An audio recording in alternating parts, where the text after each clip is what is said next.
Can I have multiple ini config files in Pyramid?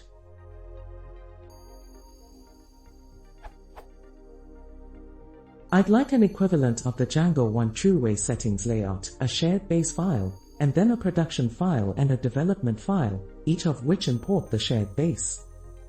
Is this possible with Pyramid's config?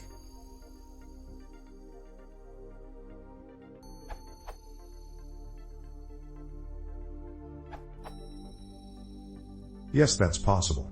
In one of my projects I have a production_base.ini file and all other production inis inherit from it. Production_base.ini.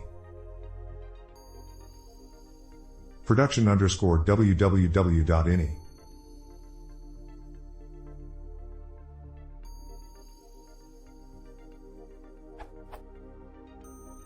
You can also check paste docs for more examples.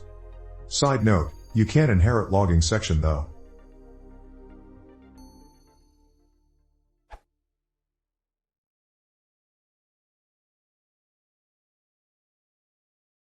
If you want to see more, please consider subscribing.